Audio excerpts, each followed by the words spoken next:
Take a deep breath. Let it out slowly.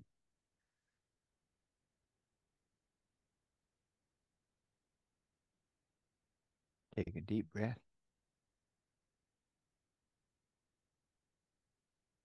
Let it out slowly.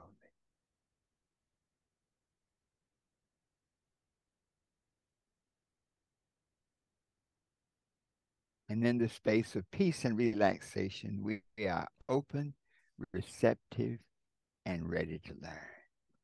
Take a deep breath.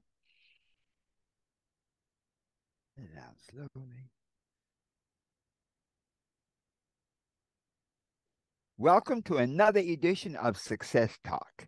This is Dr. Herbert Harris, and as you know, every week we bring you conversations with people who have accomplished a lot, accomplished incredible, important things in their own lives, but also who have had challenges, who have faced obstacles, who really had walls built between them and their goals, and somehow they were able to break through and succeed. And today we have my good friend Manny Hall from Ohio, from Cleveland. Manny, welcome to Success Talk. Yes. Thank you so much for having me, Doc.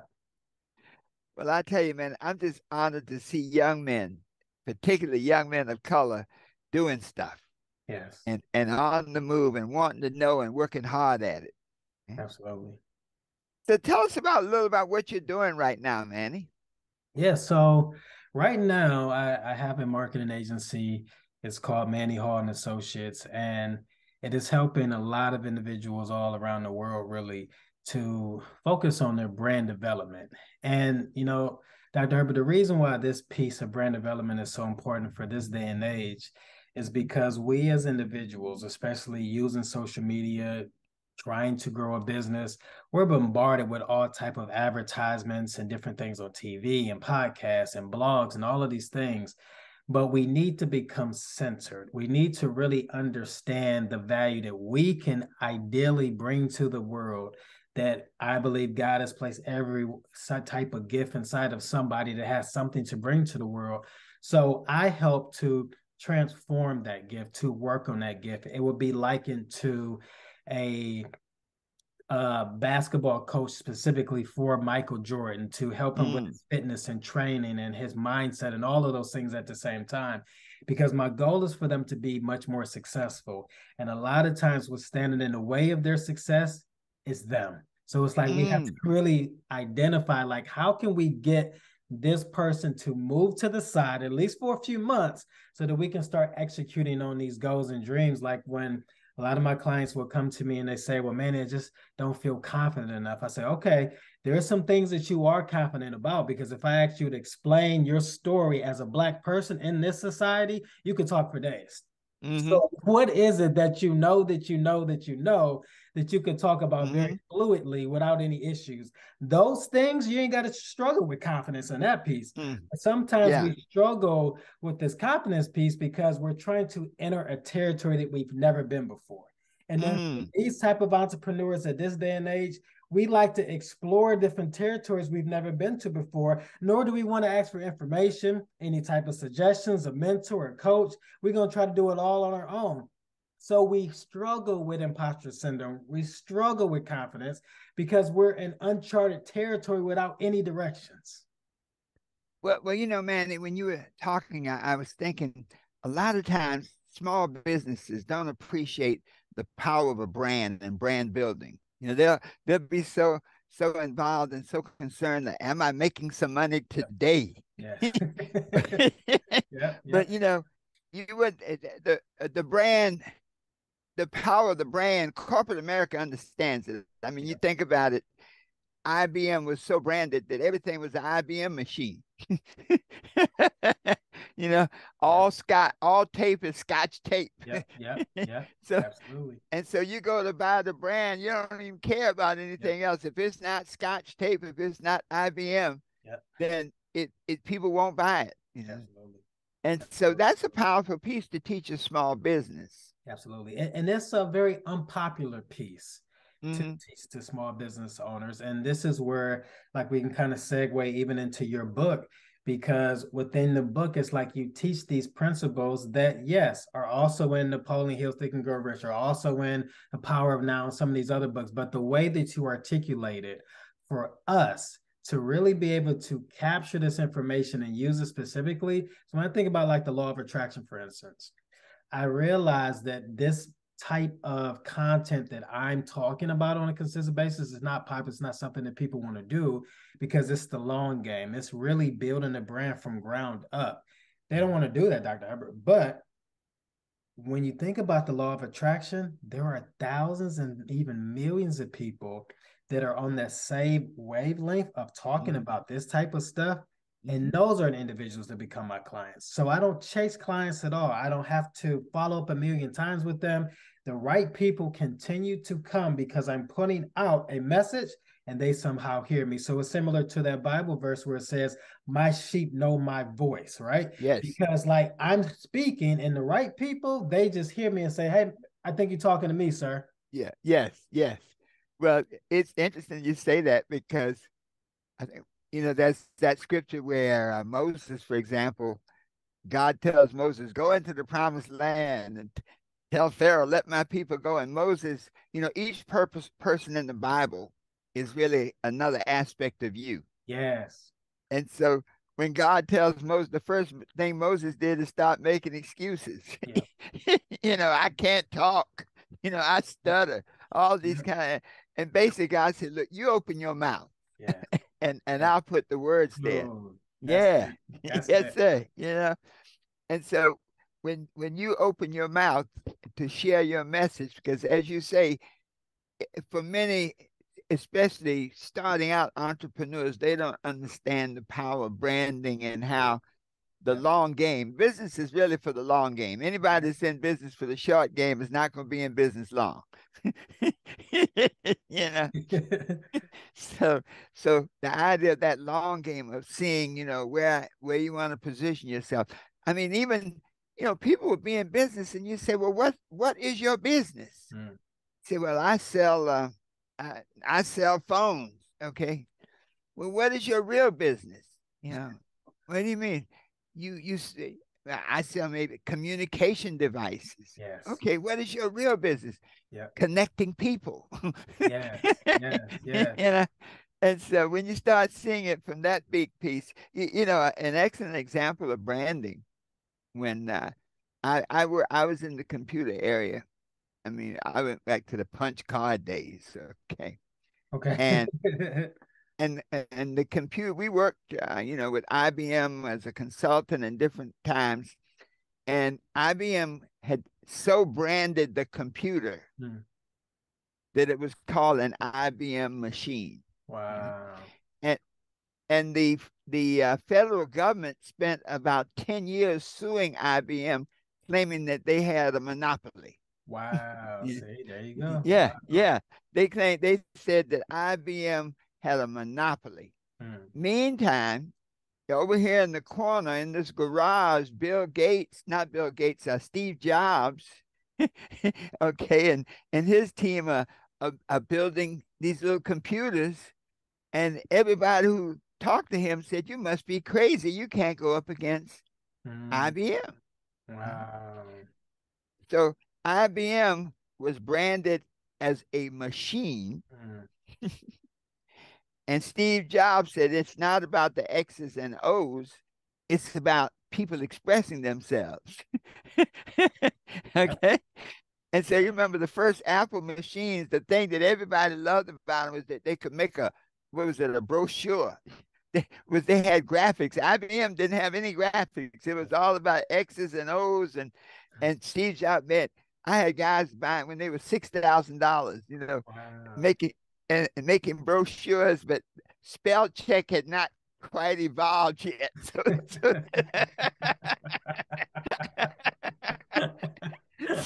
so, so guys were making these beautiful brochures with all kinds of spelling errors in Oh, them. wow. But Steve Jobs saw the branding a different perspective, and I can imagine that's what you have to convey to your customers. Absolutely. And, and this is really where the conversation of being honest with yourself, because in the beginning, I was really marketing to a lot of broke people, and they Mm. were broke minded and broke physically. They just could not pay for anything. And I kept wondering and wondering, praying, it's like, why won't these people buy from me? And it's like the writing was right there on the wall. It's like they're the wrong person, right? It's not that they didn't like it, but in terms of people buying from us, it's always, do they want to and can they buy? So like I might have a desire, but not the money. I might have the money, but no desire, but I need to have both in order to become a customer. So when I shifted and started marketing to the right people, these individuals saw the value right from the start. They said, yes, Brandon is where it's at, Manny. I'm okay with this long game. I know it's going to take some time to build a company. And, and it puzzles me that a lot of people will be at a job for 5 years and get two raises that literally equal maybe $5,000 that had to be spread out among 12 months. But then in terms of growing their business, they're expecting success that first year as if they weren't pushing that organization to come up with a lot of money, but they're Yeah. pushing your business to do that. And it creates all that anxiety and all that stress. So you know this better than anybody else. Yeah. We start to attract more anxious customers. We Yeah. start to attract that same behavior that we are exuding ourselves. Ooh, yes, yes, yeah. That's, so many times, I practiced law for many years. And when I see people going into business, forget a business plan. I see a guy open a restaurant with just enough money to rent the building, do a B class paint job, get some used tables and shine them up, but have a great recipe, a great kitchen. Yeah. And that first weekend it rains.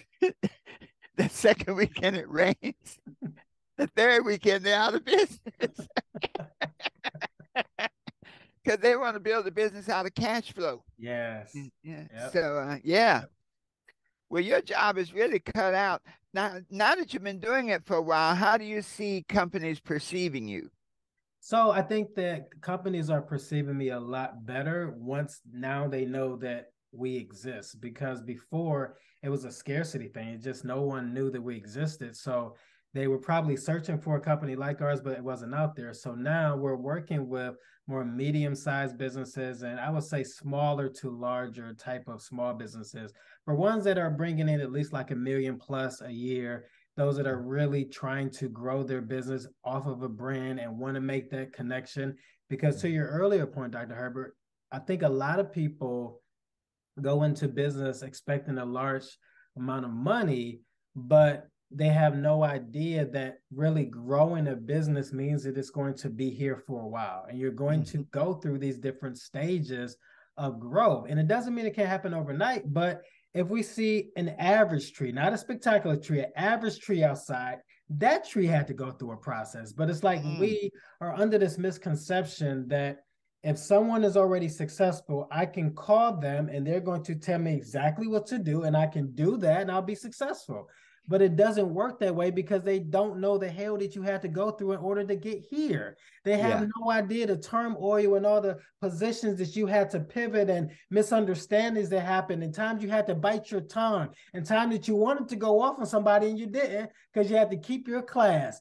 All of those things need to be done for the average person to be successful, but we don't want to do them because when we think about these practical things, they seem so boring. They seem lethargic. And now we run away from them when they're really these principles that can help us get to the next level. Wow. Yeah. Yeah. Well, I guess half of your business is education. It really is. It really is. Yeah. Because until you understand that it's a big picture process. Yes. Success doesn't come overnight. Yeah. And that it's about, as you were saying, so many of us as entrepreneurs start selling to the wrong people. Okay.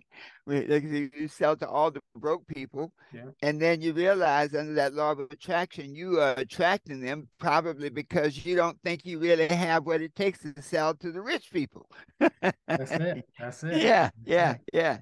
That's it. When you were talking about your trip to Egypt and Israel, like I'm listening to your story, but imagining myself there. And this is Yes. why, like, and I learned this technique a couple of years ago, but like just listening to someone's story is just like a movie, it's just like a book. Like I can take myself in through and I start asking more questions. So what you eat there? And where'd you go? Yeah. And how was the Yeah. road? Yeah. Because I Yeah. want all of this stuff to come inside of me. Yes. Yes. Yes. Well, the power of visualization, in the book, when chapter 3, the law of vision, is one of the longest chapters because there's so much power in visualization. If you can see it, you can be it. Mm, But then the other side, if you can't see it, you can't be it. Okay. mm, You'll be whatever somebody else sees for you yeah. or what the system sees for you. I think back on how different the world would have been if Malcolm X, if you remember in the movie, when Malcolm was in school, Yeah. and I think middle school, and he was telling the teacher he wanted to be a lawyer, and the teacher said, your kind can't be lawyers. You need to learn how to do something with your hands. Mm. And I mean, We think about Thurgood Marshall, but Malcolm X would have tore it up in the courtroom. hey, if he had gone the other way, man, he'd have probably speeded the whole civil rights movement Oh up yeah. 20 years, you know? Oh man. Oh man. Yep, you're right. Yeah. Well, just kind of off to the side for a minute. We just had Juneteenth, and I spoke to a group, and it was a very diverse group, predominantly white, Okay. affiliates of different churches.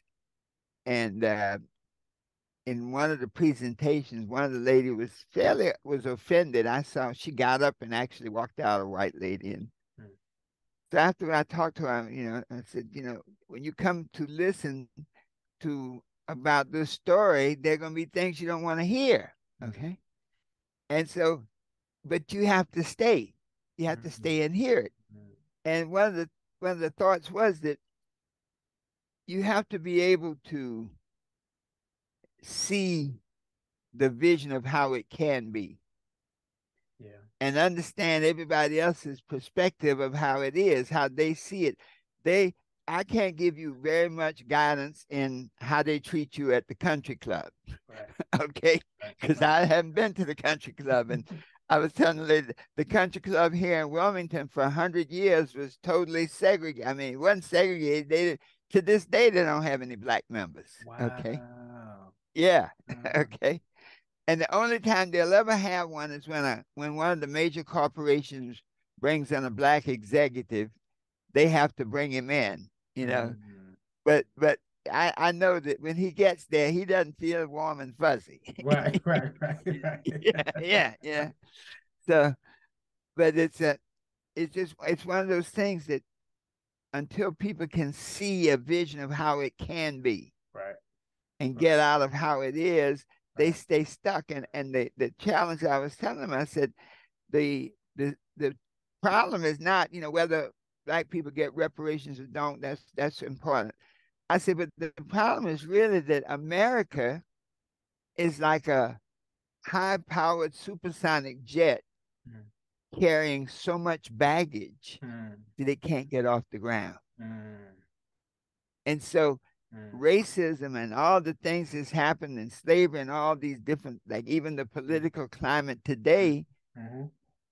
the real tragedy is not, there are people going to be hurt and shot and all, but the real tragedy is that it will keep America from soaring to the heights that it can go. Wow. That spiritual dilemma. I There's totally agree. yeah, and it was funny when I said that in the room, you could feel the energy shift. Yeah. That I know with black folks we are upset, but the tragedy, you cannot hold a person down without staying there with him. Mm, Okay. mm. Wow. No, that's some good stuff right there, Dr. Herbert. Yeah, Wow. yeah, You cannot hold yeah, a person down without standing there with them. Wow. yeah, Mm, yeah. mm. And so when you're talking about ideas, man, yeah, that's just this how the idea can reframe that whole piece. Yeah, And absolutely. and in your business, once you frame that idea of that branding, you look at how literally out of Apple. Apple is the first $1 trillion corporation. Wow. The first $1 trillion corporation. I was trying to get my hand. A billion is 1,000 million. Right. Okay. Okay. And Yeah. a trillion is 1,000 billion. Wow. Yeah. Wow. Wow. Wow. That's amazing though. That's Yeah, amazing. man. But You to that point, it's like the unique challenge, even in terms of like giving up. The unique challenge that I have always been up against in this space is, Manny, you know that there's nobody else like you. uh-huh. Like there's no one else for me to get some guidance from in this space, because there's people that do all of these siloed things that I also do as an organization. But meeting someone that's talking about mindset, getting out of your own way, developing your brand into what it needs to be to actually be successful, nobody else talking about it. So I don't have a framework to follow. So it's like I'm literally building it myself. Yeah. And that part, if I can be totally transparent, has been such a challenge where I've wanted to give up thousands of times. Because it's like, is this even worth it? Why don't I just go do a business that I know everybody else is doing? Here's a cell phone. Let me just start selling cell phones, because I can Uh-huh. do that. People want it, right? Yeah. Yeah. But Yeah. presenting something to someone in most cases that have no idea it's even a need. Yeah. Yeah. It's like And they it's don't even know what intan they need. and it's intangible. Like Yeah. I can see the cell phone, Yep. Yep. okay, Yep. but you're selling me something completely different. Yep. Now, Yep. now you just really hit on one of the questions I often ask is in building your business, what is your biggest challenge? And you were really going into it a bit. And how do you overcome that challenge?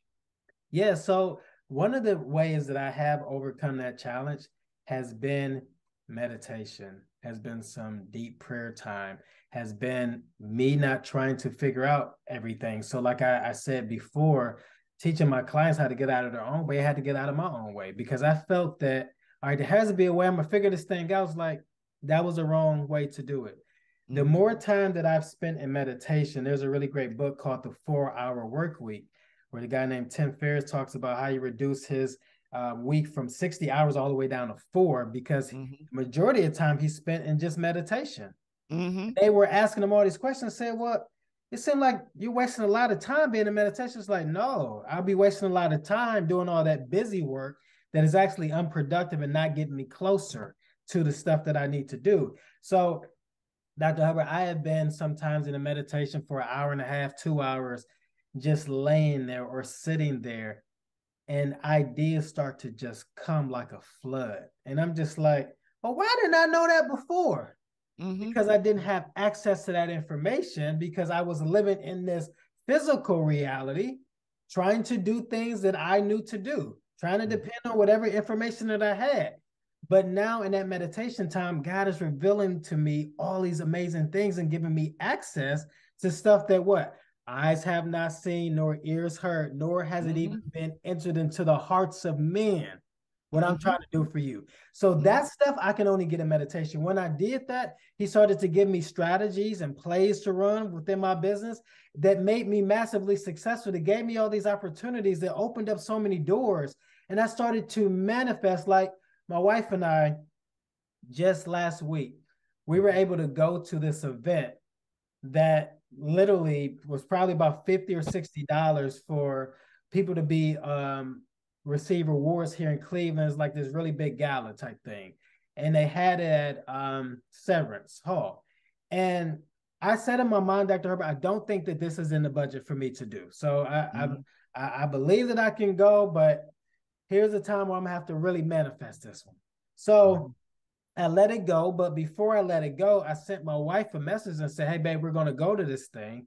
And I'm looking at the pictures on the website, and I'm just seeing myself there. And it got real weird real quick, right? Mm-hmm. Because then, like the next week, I get this calling and this unction to go on live on Facebook. I do it while I'm on live. There's a gentleman that I provided some free service for last year. He sees me on the live, and I kind of shout him out. He sends me a text message that says, "Hey, I got 2 free tickets to the event if you want to go." I said, wow. Right. Yes, yes, So yes. then the next day, because this was like a Friday, the next day on a Saturday, I get a text message from somebody else to say, hey, I got 2 free tickets to the event if you want to go. I said, wow. Well, I'm already going, but thank you. And she said, Uh-huh. oh, and I got another one. So I was going to get 5 tickets. And let me tell you the story about this too. Uh-huh. These tickets were literally right by the stage. So these were $200 tickets. I was Uh-huh. thinking about getting the $50 tickets. Uh-huh. I end up getting 5 tickets for $200 a piece Wow. without Isn't having to that force something? anything. Isn't that something? Well, that's why the Spirit says, don't worry about the how. If you focus on the why Yeah. and you focus on the vision, Yeah. the how will take care of itself. Yes. We spend so much time focusing on how when that ain't our business. Mm-mm. Our business is to focus on the being. You know, that power of meditation. Um, I have found that think about this. All knowledge has to exist for all time because otherwise there would be something that God did not create. That's it. And so the universe was completed whole. So everything that you need to know is already there, but you are not yet on the vibration level to receive it. Yes. It's like the universe is an infinitely tall skyscraper. Yes. And as you're on the elevator of consciousness, Mm. and as you go up the elevator, now you have access to more and more stuff, more Mm. and more knowledge, more and more Wow. understanding. Wow. But meditation is the way to get on that elevator. Mm. You can't get on there making noise. You can't demand a spot. Mm-hmm. Don't they know who I am? you know, imagine going down to that event. This is Herb Harris, man. Dr. Harris, you don't have a seat for me. Like, no. Yeah. Wow. Yeah.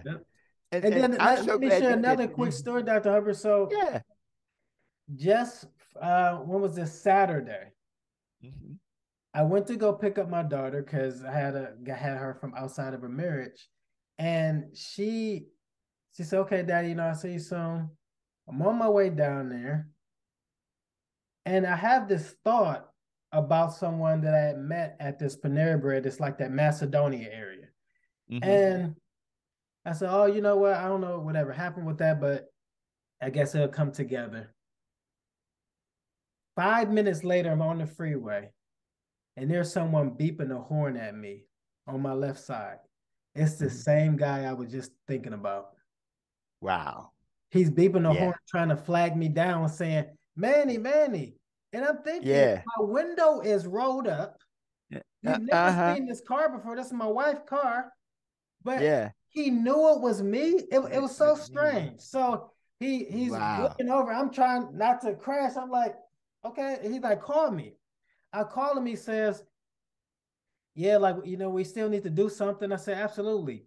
So I said, I guess it'll come together. We'll think about it. I said, you know what?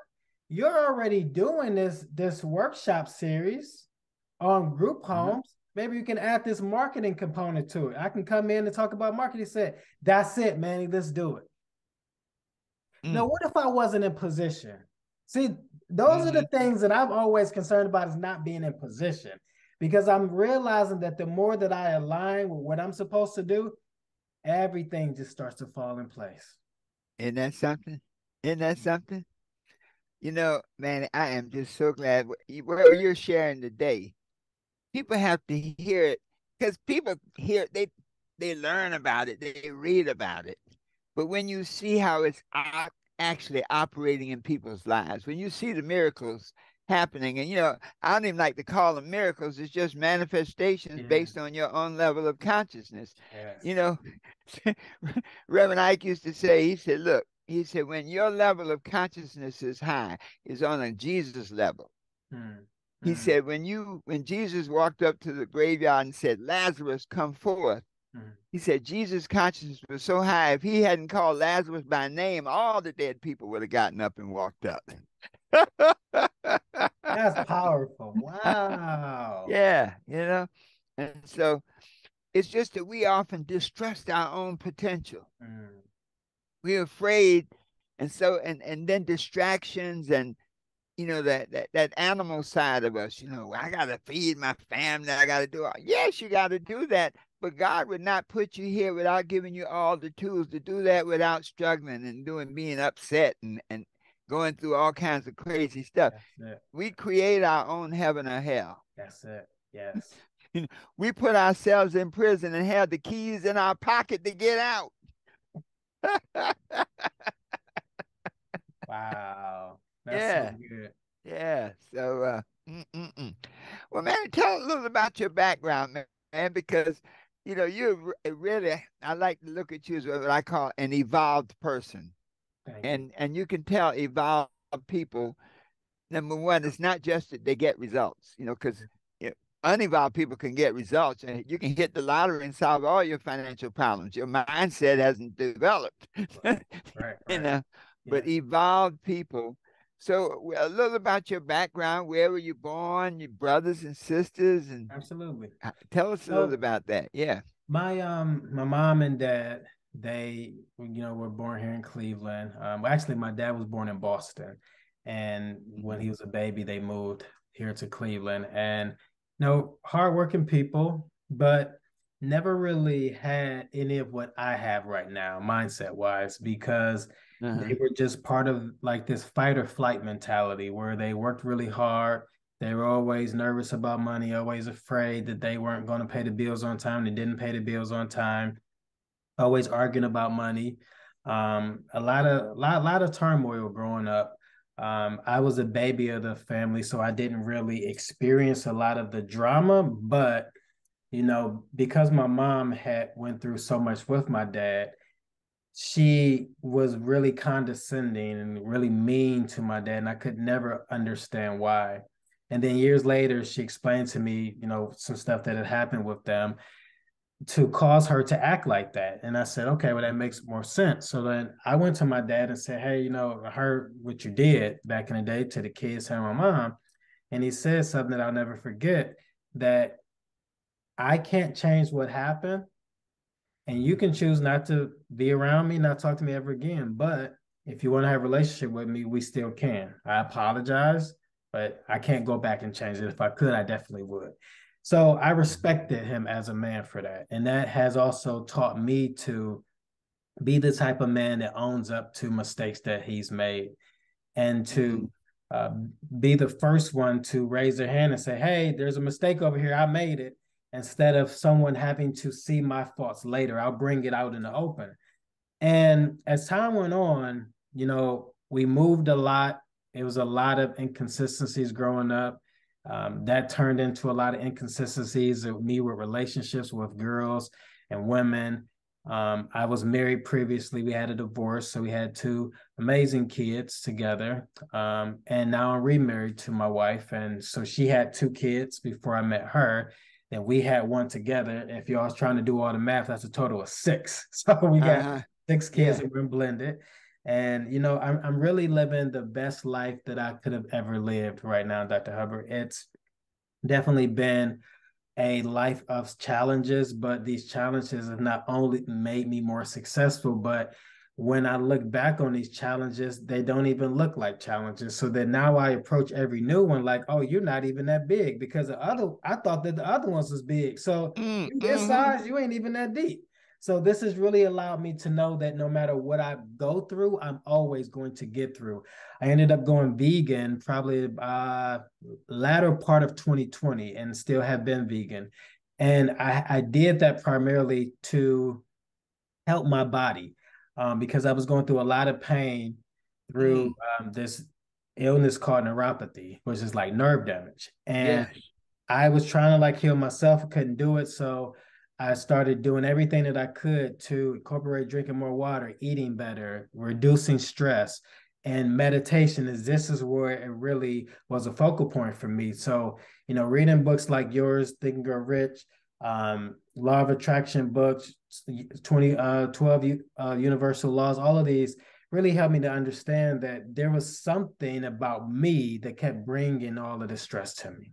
Mm. And so when I started identifying things that I needed to change, I started going on a very long journey, and it was very arduous because a couple of years ago, my mom passed away. And, she was someone that really taught me resilience, how to be strong. And she said, young, I probably was about 4 or 5. She said, "You're going to be a minister one day." Years later, I become a deacon and a minister at the Word Church here in Cleveland, Ohio.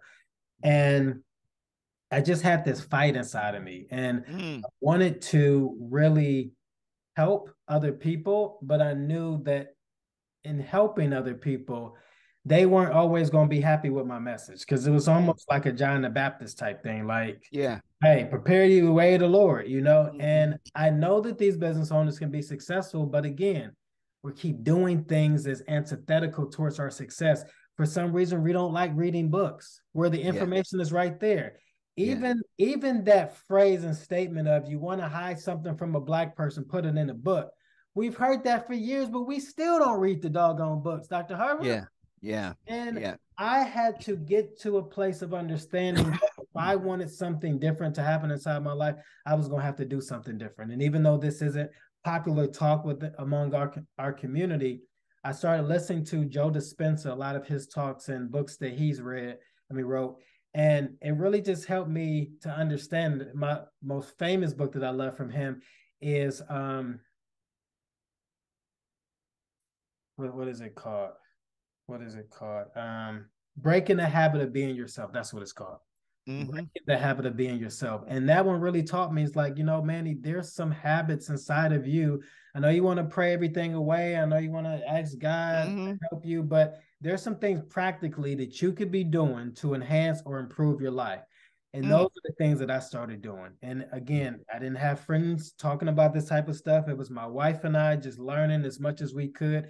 And then I started sharing this with the community. And I took a really hard pivot, probably about 2021, where I was no longer giving fluff to customers and clients. Like if you were going to talk to Yeah. me on the phone, I was going to give you the real deal Holyfield because I Yeah. knew that's the stuff that you needed in order to grow your business, not all these whimsy pamsy schemes and strategies and tactics that could work arbitrarily. But at the end of the day, I knew that you weren't the type of person to be successful because you were attracting nothing but poverty, nothing but lack, nothing but Hmm. I got to be on a budget and my money is tight. If you continue to live that life like that, even Bob Proctor talked about this before his passing, it's like Yes. you have to know what it is that you're attracting to be more successful. And let me be quiet now. Wow. Well, number one, Bob Proctor, and I sat between Bob Proctor and was it Michael Beckwith Okay. at Reverend Ike's memorial service. Wow. Wow. Okay. Bob Proctor sat there. He told me because he knew I worked for Reverend. He said, "Let me tell you something." He said, "I had to be here to pay homage to a man who taught me how to live." And I mean, it's like, and Wow. it really brought me to tears. So if Wow. you can imagine a collection.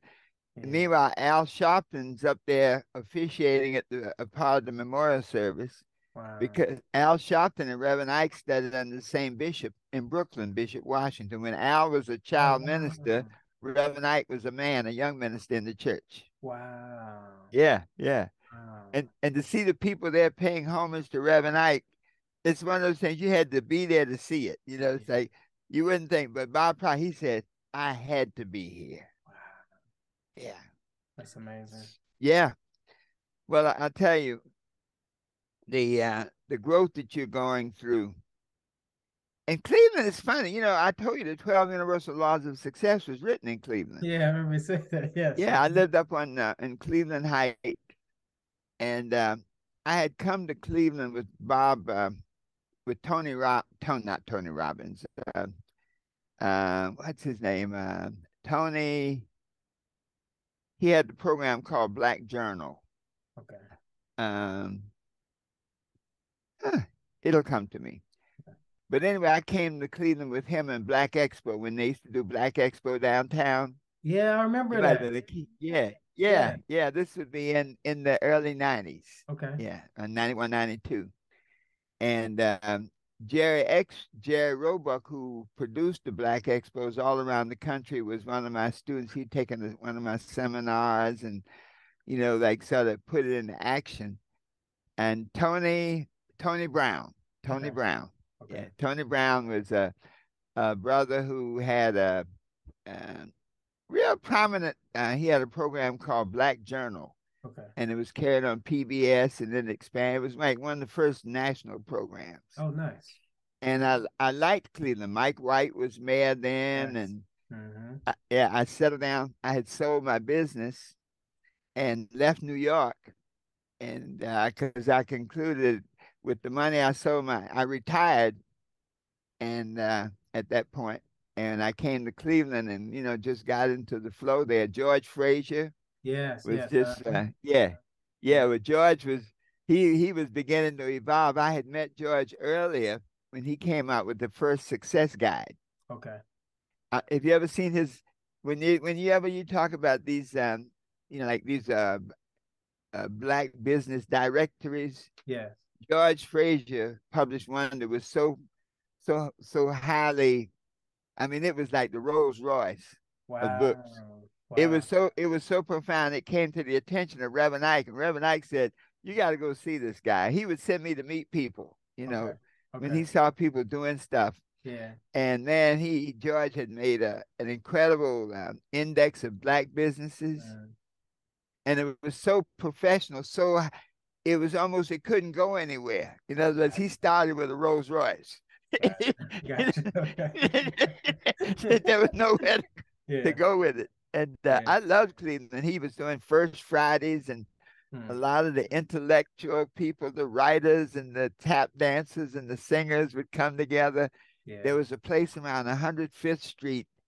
There was like a club, um, but it was really nice. They probably torn it down because it was Okay. so far ahead of its time. Gotcha. Gotcha. Yeah, but George would do networking events, and I mean, he would bring in all the people. Mm. John Johnson with Ebony Magazine, Okay. and Yeah. I mean, he brought in all the people, and it was a great time there, man. Like I said, Wow. other than the temperature, I would still probably be living in Cleveland, but my aunt got sick here in Wilmington, and I was trying to live in Cleveland and be a caregiver here, Yeah, that and you makes sense. can't do that. Right. Caregiving is full-time work, man. Yes. Yes. So I Absolutely. ended up moving here. Yeah. Well, the thing I tell you, Manny, if you look back, because you have evolved so much over these last years, if you look back on your younger self, say when you starting out, coming out of high school or going into college, if you look back on your younger self, what advice would you give yourself? That's a really great question. I think I would probably say something like you feel different, but it's okay. There's a reason why. Because Mm, back then I knew that I was set apart, but I kept wanting to still go into the hog pen. I kept wanting to do the things that everybody else is doing because it seemed cool. I didn't want to be ostracized. But I knew that God was leading me down a really great path. So my first year in college, I ended up being at the University of Akron, ended up breaking into people's dorm rooms, stealing their stuff, ended up going to jail for 3 days. While I was in there, there was the song that R. Kelly originally made, I Believe I Can Fly, that Gerald yes. and CeCe Winans ended up remixing. And Yeah. I was listening to that while being in jail, and I knew that it was a Holy Spirit whispering into my ear saying, everything in your life is about to change. Mm, And I knew at that moment that I could not run away from the call anymore. So that next year we were going into it was New Year's Eve, and a friend of mine invited me to go to church, and I said, "All right, I'll go with you," because I knew I didn't want to drink or smoke. So I was trying to do the right thing. And when I went there, I just felt captivated. That next following Sunday, I ended up giving my life to Christ. And then everything just started evolving. But, you know, what I've learned really in this life is that you can't be like anybody else. And it's like you mm, hear that all the time, but it's just like I fought for so long to go against who Manny Hall was. And the blessing, the inheritance, my wealth was always inside of me the entire time. But I was really trying to fit someone else's mold. because I Mm, felt like, well, God, ain't no way that you can allow somebody like me to be successful. Like, but I don't have all this education. I don't do this. I don't do that. Like, even having my bachelor's and master's, I did it, Dr. Hubbard, simply for that's what everybody else was doing. So, like, right. really honing in onto me. Wow. That's powerful. I like that, as you say, when you feel different, it's okay. And I think many times people feel when you have a lot of times you have eagles raised by turkeys. Mm, you mm, know, mm, and I don't say it negatively to people, mm. but very often you'll Yeah. come from it's really a reaffirmation that children come from God. Parents are just a vehicle, a Yeah. vessel through which they pass. Yes. But those parents have an impact. Yes. They're a vessel, but they whatever that vessel is, it impacts the child, but it does not change who you really are, but it can put so much baggage on you that you can't see the God within you that you bought by virtue of being created. Yeah. Yes. Yeah. That's Yeah. And then once you get into that meditation, like that first stage of is feeling different and it's okay. It's like, I just don't belong there. I remember a young friend I had and he got married and, like I never totally understood this, but you know how the young families, the young men, the husbands, they all get together on Saturday and they would go down by the park and they would wax their cars and play basketball and drink beer and tell lies and you know Uh-huh. you know and Yeah. that they did every Saturday. And one day he called me. He said, "Man," he said, "Can I stop by?" I'm like, "Yeah, come on by, man." He said, "I said, I thought you'd be down there." He said, "No." He said, "Man, I'm down there washing my car." And I'm like, "I don't know what I'm doing here. I do not belong here. I don't like beer. I Wow. can't play ball. And I'm not into cars. I'm waxing the car. I don't even care." Yeah, yeah, that's it. That is it. So I totally understand that. I Yeah, think that's a profound realization. And that was a turning point then. yeah, Wow. Yeah, yeah, yeah, that's powerful. I love it. yeah. Well, I guess a couple of questions. To date, what do you think is your biggest accomplishment? I will say being here right now because Uh-huh. I'm not a multimillionaire Hmm. and haven't even reached my first million yet. But years ago, I had this vision to be the type of father that would pick his kids up from school, to be Mm. at home with them, teaching them different principles and Yeah. really like debunking anything that they might have learned at school that they're from the teacher or the kids to shut that stuff Yes. down, for them to tell me about their feelings right when it happens so we can kind of work through those things. Dr. Hubbard, I wanted to do that. And now that I get a chance to live that life, Yes. it feels Yes. so good. It feels Doesn't it? so good. Doesn't it? Yes. So good.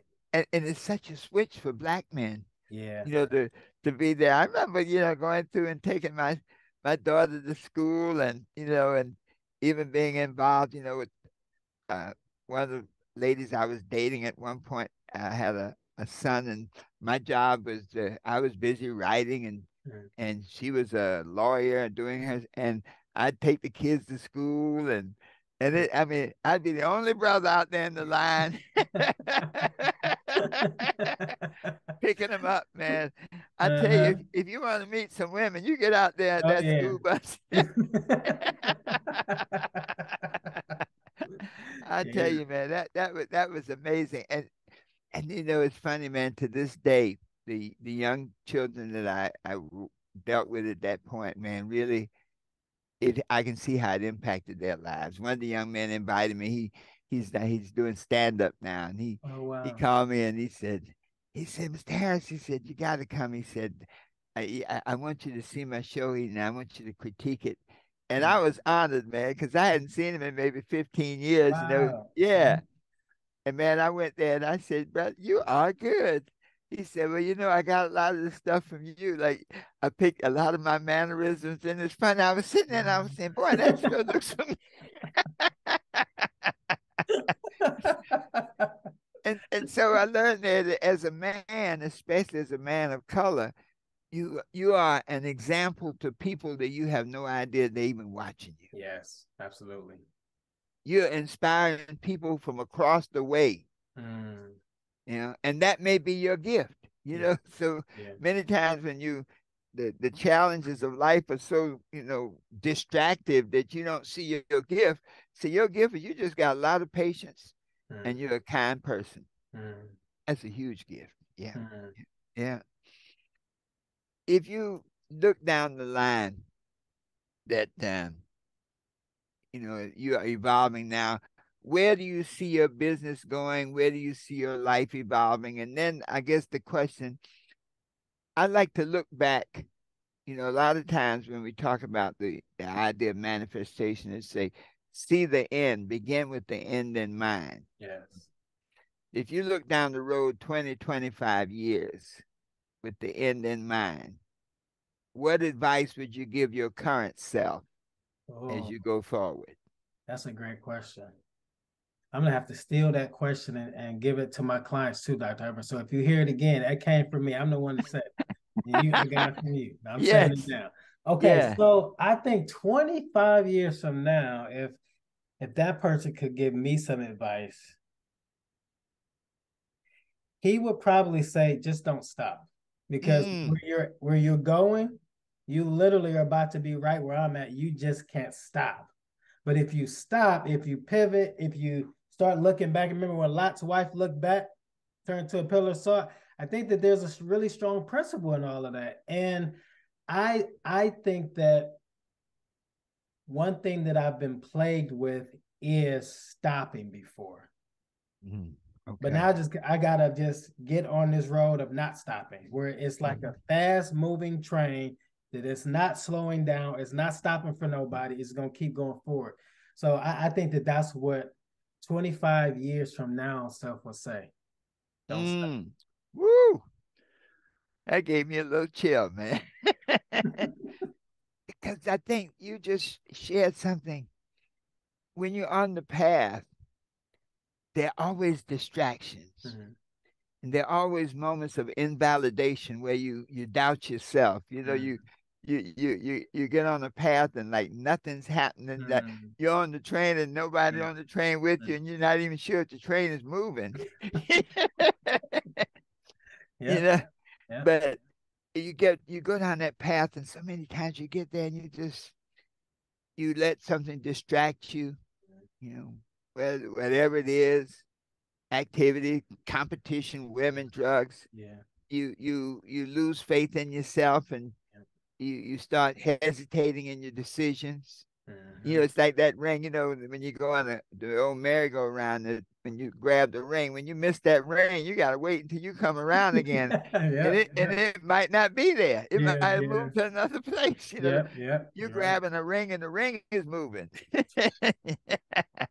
Yeah. Yeah. So yeah, man, that was a profound answer. And I think for our listeners to really pay attention to that, because that was anybody who's on the path is going to have that experience Mm. and want to stop, doubt. It's the story of the Chinese bamboo tree. No, tell me. The Chinese bamboo tree is an interesting tree. For 5 years, it does not sprout. You plant the seed, and for 5 years, you see nothing. Mm. And so, a person who grooms and plants Chinese bamboo trees for 5 years, they have to keep coming and watering it and pulling up the weeds and all that, Mm. because in those 5 years, the bamboo tree is growing down into the earth where you can't see it grow. The Mm. roots are spreading. Mm. And then that fifth year, that thing starts growing, and it grows so fast. In 60 days, it can grow 50 or 60 Wow. feet. It grows so fast, you can hear it grow. You hear that sound. Wow. Yeah, yeah. Wow. Wow. And so the Chinese bamboo farmer is a very special thing. I mean, even the corn farmer. Mm. Corn takes 60 to 90 days to grow. No matter how hungry you are, you can't change that. Oh. But Yeah. I want to touch on that piece right there because Yeah. It's a lot of entrepreneurs that really even use language like I'm hungry, I want it. It's gonna happen faster because I want it more. But to your Yeah. point, it's like, mm, no, you're not getting no corn. Go make yourself a plate with something else while you wait on it. Yeah. Because you ain't eating none of this. Yeah. Uh-uh. You got to keep planting it and watering it and pulling up the weeds, but you will not eat.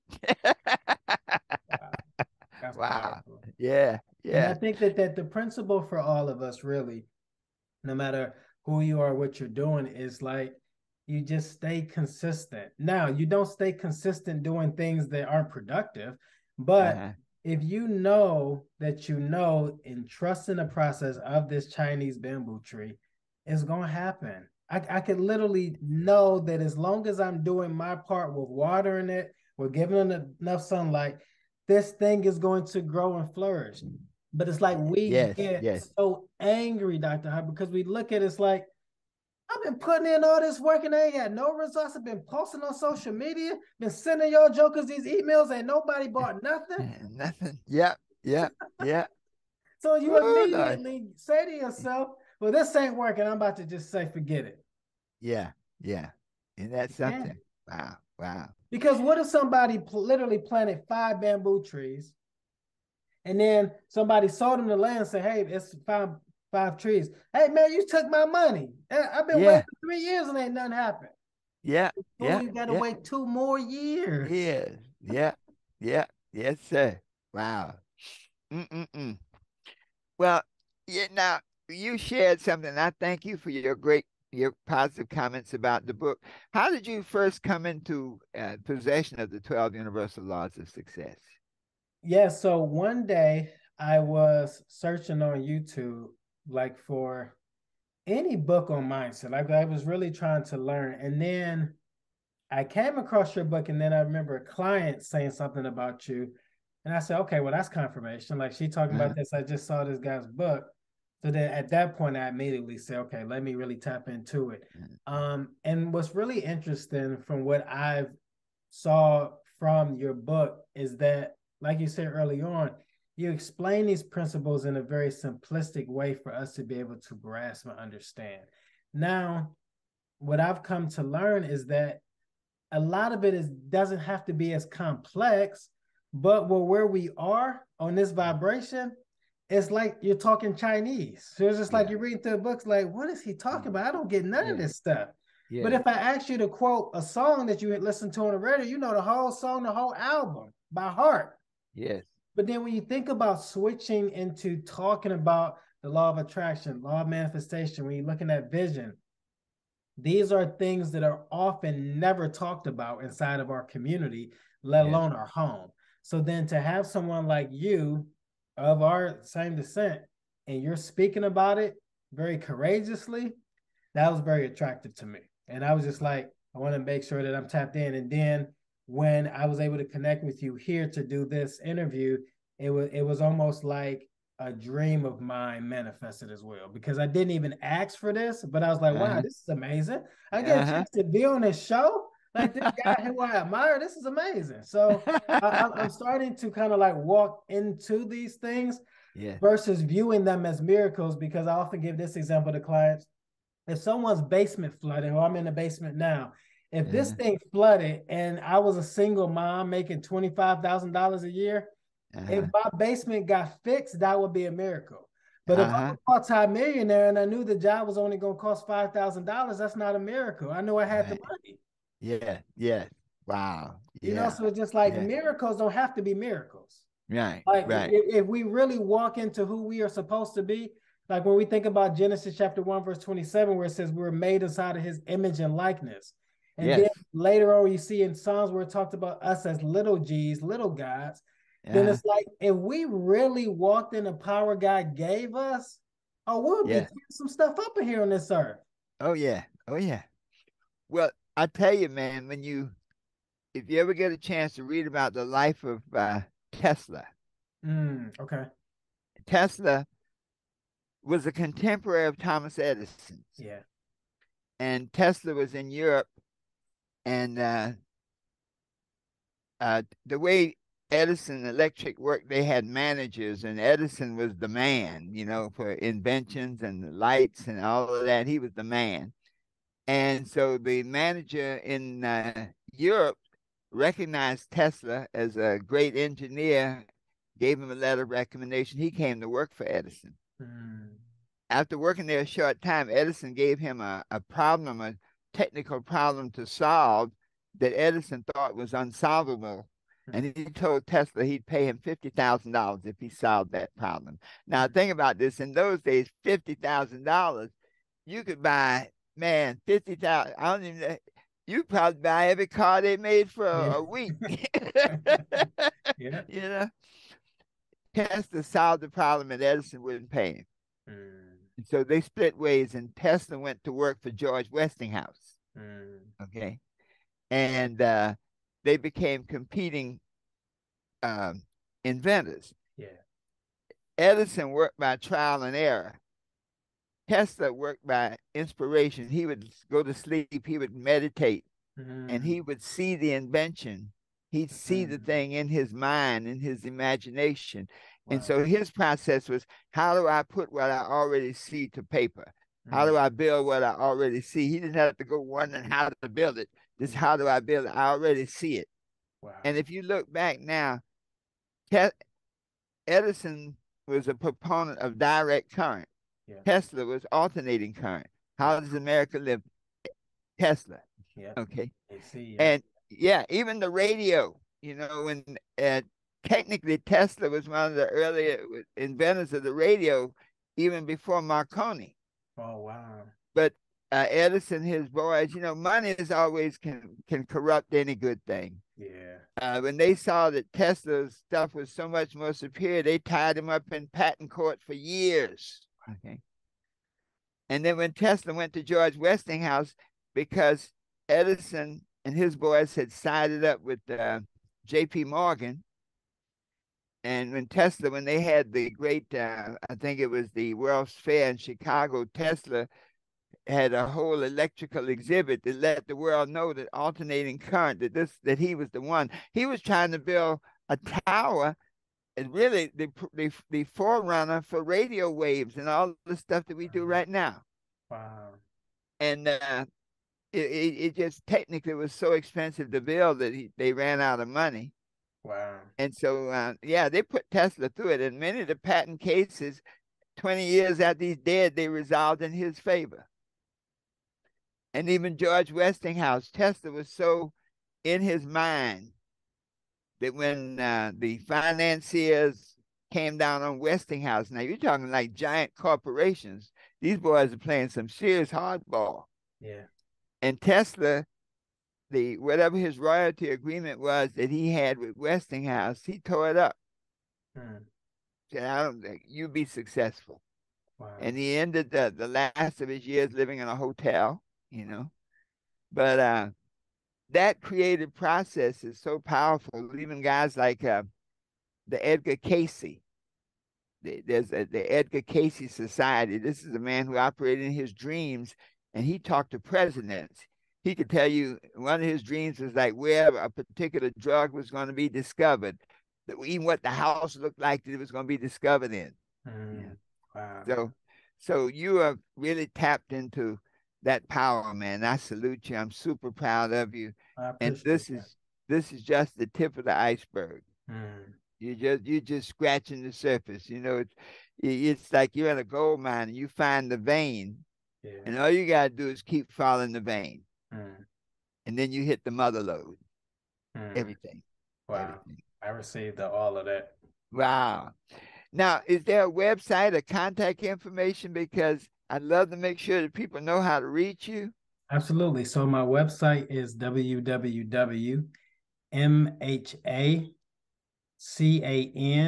www.MHACANHELP. So MHAcanhelp.com. And my email address is manny@mhacanhelp.com. So that's MANNY at MHACANHELP.com. And I'm on Okay. social media as well. For Instagram is Manny_Hall. All right. Beautiful. Wow. Well, man, I sure thank you, Manny. I've enjoyed this. Any final words you may have? Any Yeah, well, final thoughts, I man? think we've already said so much, but I'm very thankful and honored for this experience to just have this dialogue with you and just learn and grow from you. Well, thank you, man. It's been my pleasure. We have enjoyed this. To our listeners, this is a very unique program today because you are able to hear in this message from Manny and myself, but particularly how even you, no matter who you are, if you follow the process, if you have understand and believe in the process, if you use one of the most powerful tools, we talk about it, prayer and meditation, it's like priming the universal pump. When you pray, when you meditate, you are priming the universal pump to get access to infinite wisdom and everything you need because you already have everything you need to get anything you want, but it's your consciousness will take you there. And what you've heard today, Manny Hall has opened the door to incredible success. And this is just the tip of the iceberg you haven't, brother. Believe me, with the insight I hear coming from you, you're going to blow up just like Apple blew up. Wow, I receive all of that. Thank you. I receive all of that. All right. Thank you so much. So, people, remember this. You can be what you want to be, do what you want to do, and have anything you desire, always knowing that the best is yet to come. And so it is. All right, my friend.